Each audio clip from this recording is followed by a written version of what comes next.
To have you with us. Been looking forward to this one. The lady next to me, now she's pretty shy, so I'm going to need you to be gentle with her as an audience. She needs to come out of her shell just a little bit, about this much. But no, I've been looking forward to this one.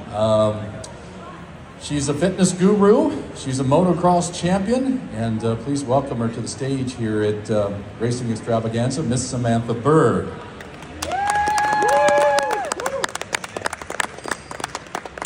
I see you've got the fan club plant in the front row here. Nicely done, nicely done. Well, Samantha, been looking forward to our conversation. Thanks for being here. So many things to cover tonight, but one of the topics I was hoping we could touch on, you're into personal fitness, you're into motocross and racing. How do you combine the two, and how does that work in your world? There you go, hey, microphone. Mic check. Hey guys, hey, hi. So I have a question for the crowd. Can you guys hear me all right? Yeah. You guys hear me okay back there? Yeah. I want to know if we have any Supercross fans in the house. Yeah? Just a couple.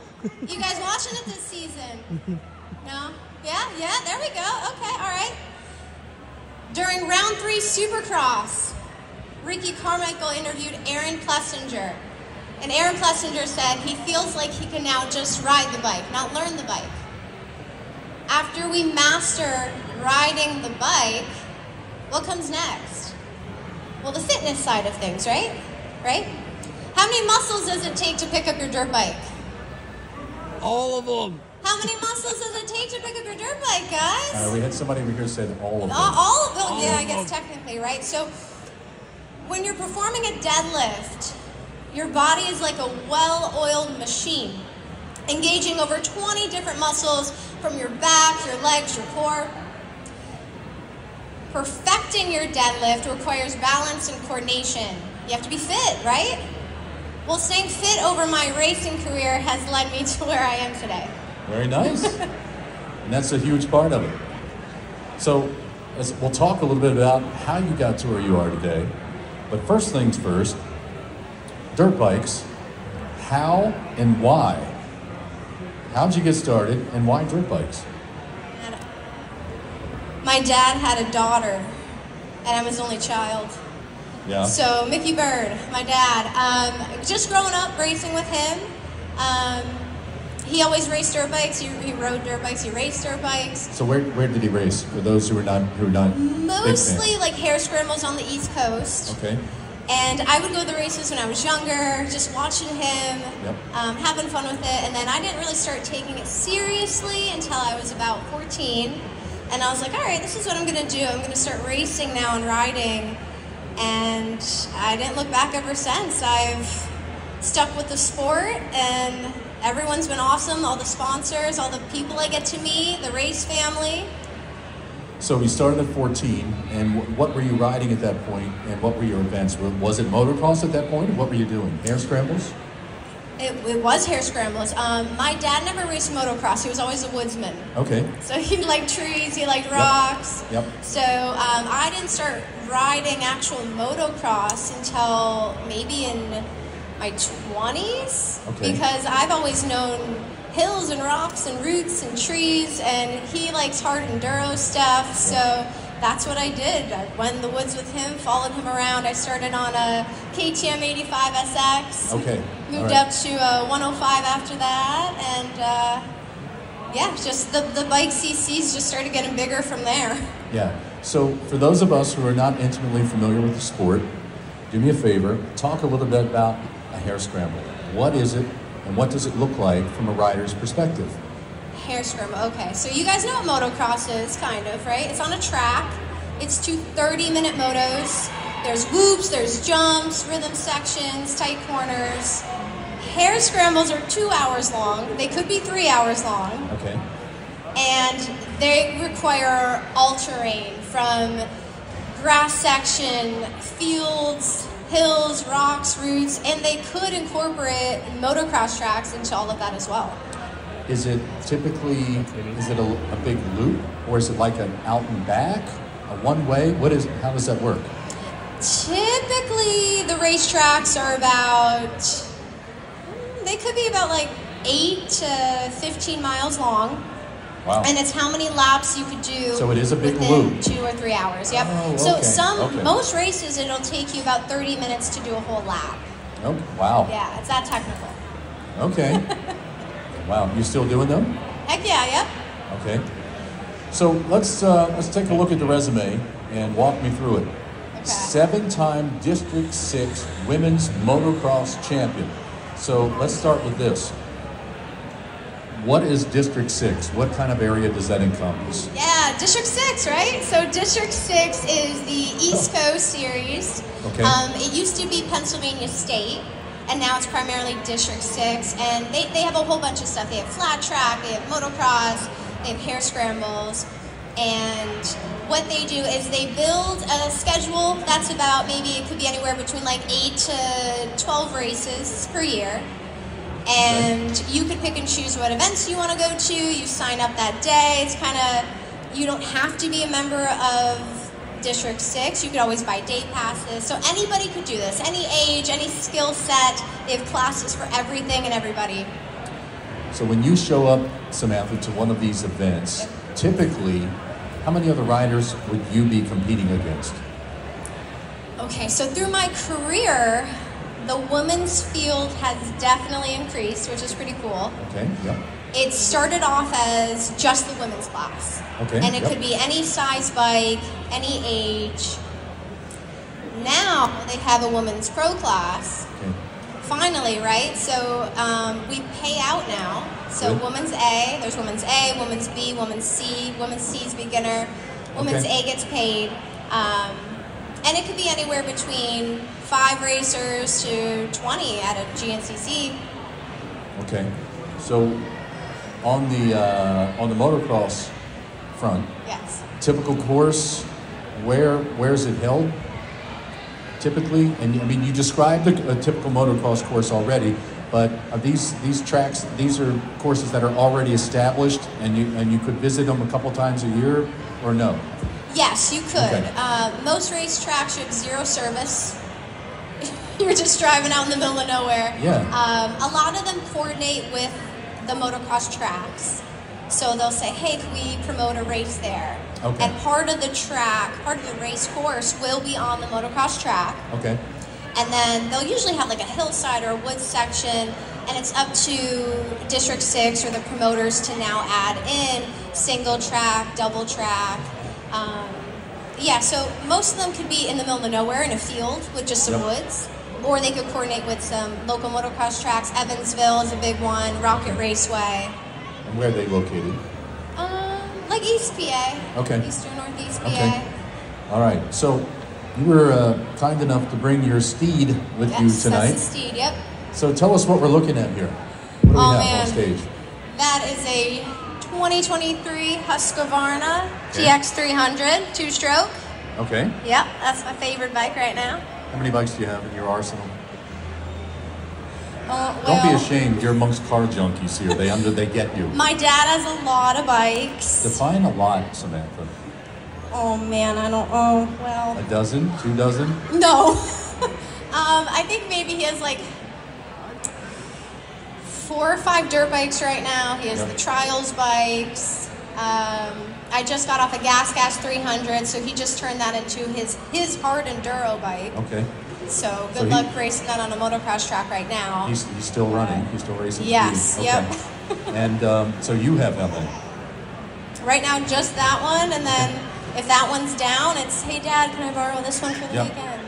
So is this a bike that you can go to your local shop and pick up, or did you buy the bike and then do modifications? Yeah, of course. So I get my bikes from Town and Country Cycle Center. They're in New Jersey, Hamburg, New Jersey. Okay. And yeah, you can just go pick up your Husqvarna there. They have KTMs. They have a whole bunch of different brands.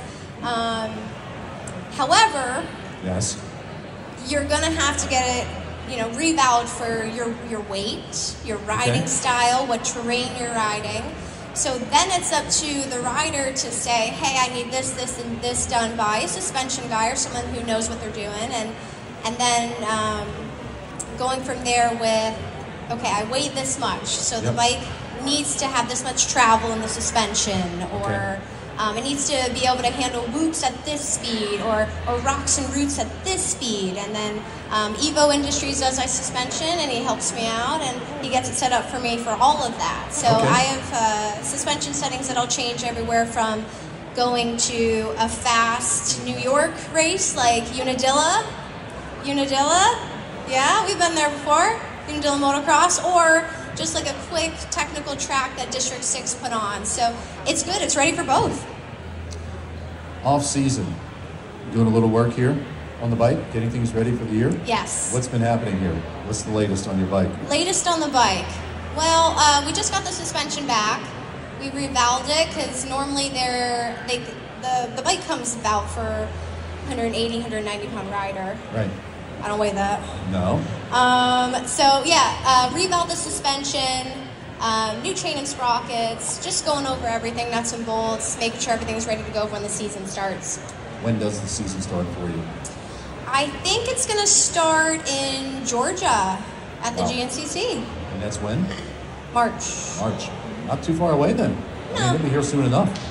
Finally, right? Yeah. How long have you been off the bike? I mean, when was your last event?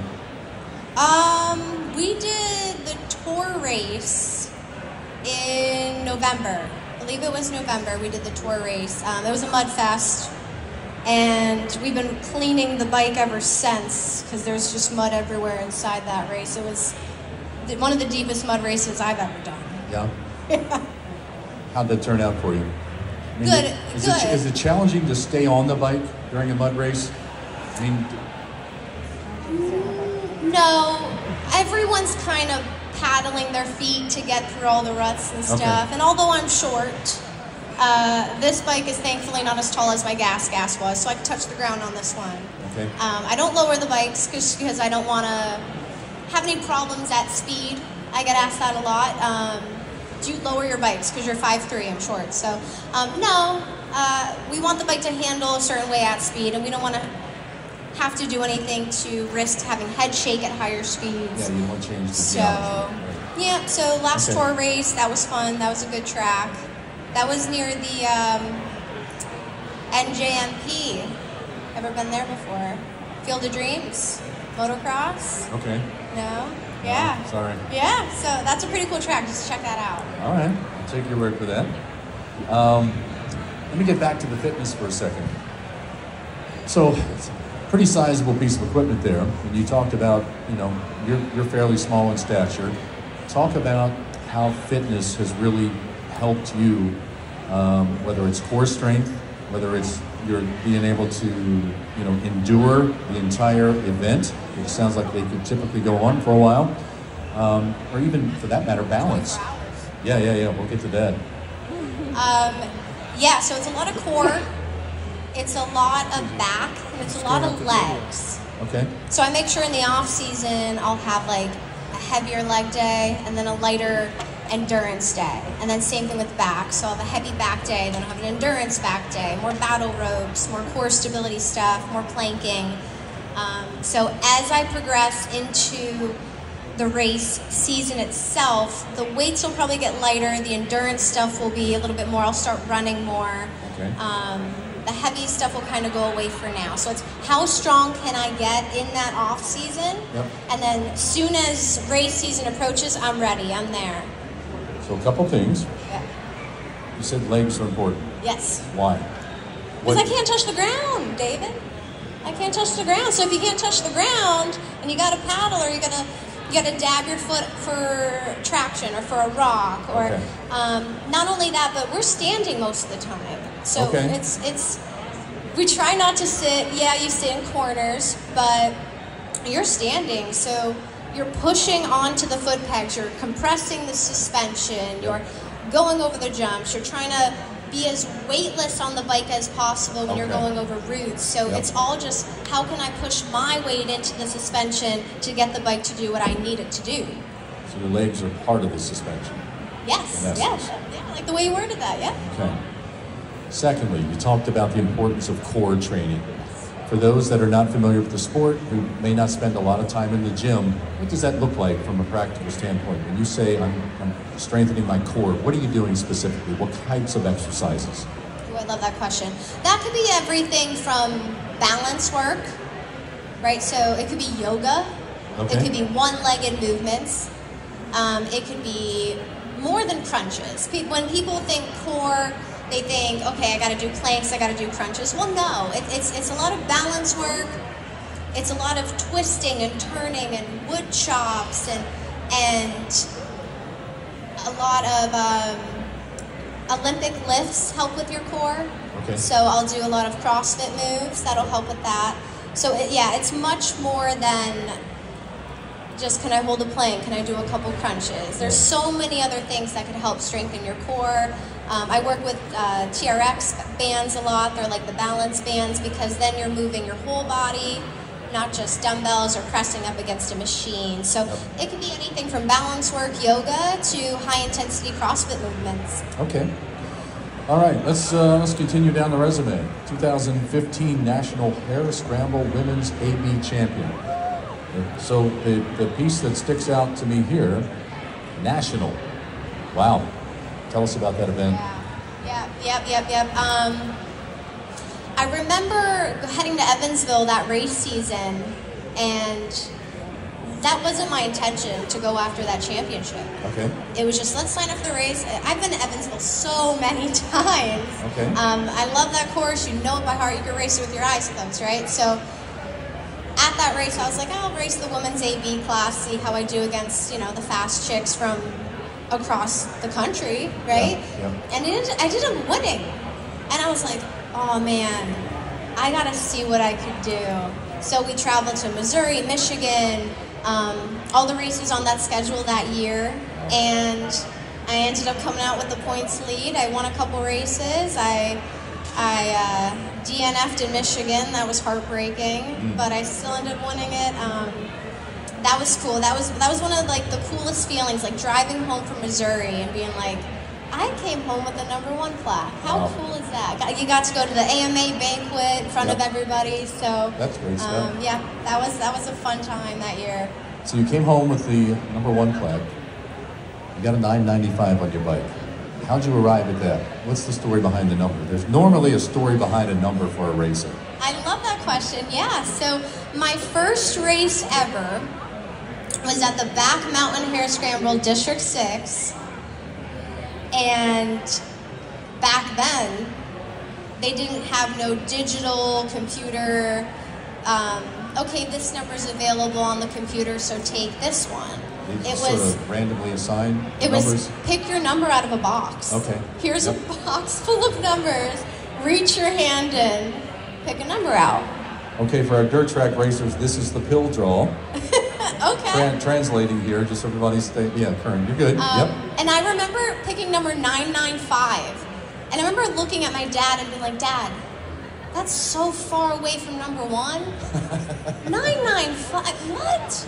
There's 3 digits. I wanted a single digit number. Yeah. And it's been my number ever since.